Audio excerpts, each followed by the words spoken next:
Hi, Chef Joe with Healthy Kids Inc. and today we'll be making a steak and mashed potato dinner. So the first thing we want to do, we've got a pan on the heat, searing hot. This is a cast iron pan. If you don't have this, a stainless steel pan would work just fine because we are going to transfer this into the oven.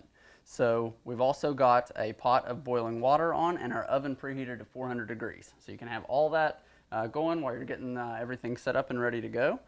First thing we're going to do is drop our baby red potatoes into the boiling water and cut as small as we cut them. Probably going to take maybe 15 minutes, maybe 20 tops for those to become tender. And then we're going to mash them with some Parmesan cheese, some garlic, a little bit of parsley.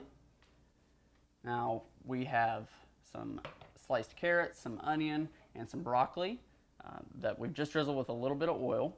And our steaks we've seasoned with a little salt, a little pepper, and drizzled one side with oil. We're going to sear those, season the other side, just a little bit of oil on the other side, flip it, sear it there real quick, and then pop it into the oven with the veggies around it to finish cooking all the way through to your desired doneness. So this one's super simple. So let's get started. We're going to take our steaks, place them straight down. You're going to see some smoke, but that's okay. It means you're getting a good sear. We're going to take some of our vegetables and place those around. These are kind of there for flavoring as much as they are there as a side dish. Okay, we're going to put some of our onions.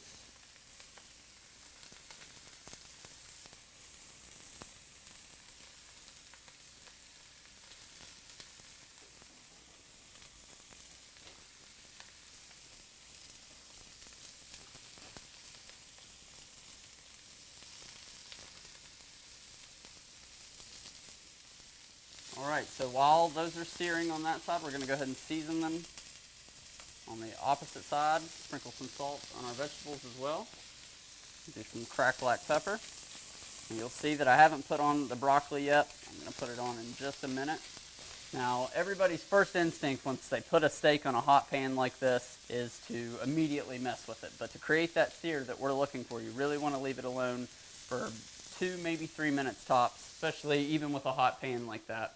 They have had a chance to sear now. See, they let go, no sticking. Get that nice caramelization on top. Same thing here. Now we're ready to add some of our broccoli. Okay, now we're ready to pop this into the oven. This is where you want to be extremely careful with your hot pan.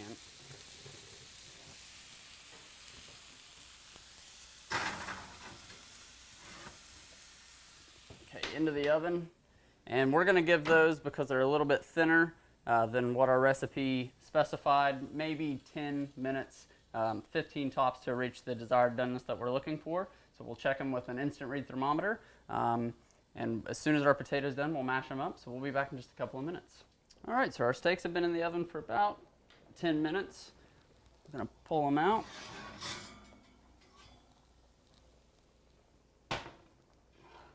See, our broccoli is bright green. And what we want to do now is set them aside here on the warm stove and let them rest. And that will allow the juices to settle down and distribute evenly back throughout the meat, so when you cut into it you won't have a dry steak. So we'll let those hang out for about 5, maybe 6, 7 minutes until our potatoes are done, which they're just about there. We'll drain those, we'll mash them, and then we'll plate them and serve.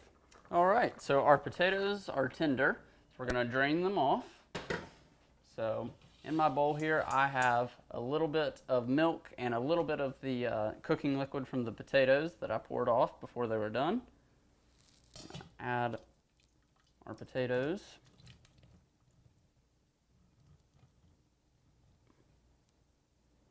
To the bowl. So we're going to take just a little pinch of salt, a couple of cracks of black pepper,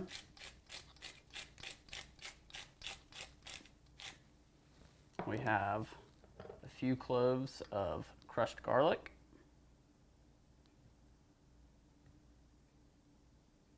we've added in, and some Parmesan cheese. fresh parsley. Save a little bit for garnish. All right, and now we're going to begin to blend this up. We're using our immersion blender. You could use a stand mixer or whatever works best for you, or even a handheld masher. I am going to start to mash it a little bit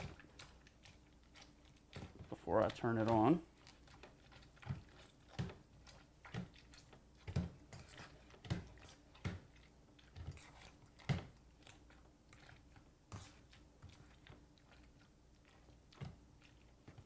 Okay.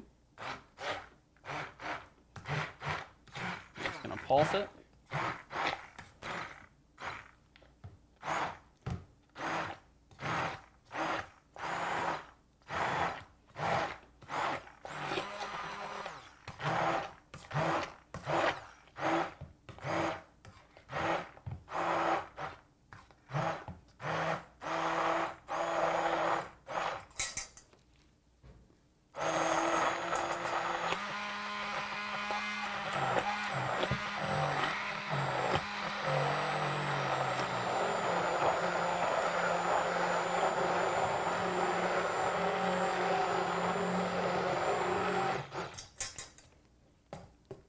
Okay, and you're really going to do this to the consistency that you prefer. It really depends on what you and your family like. Some people like bits of potato left. Some people like a smooth puree. It really just depends.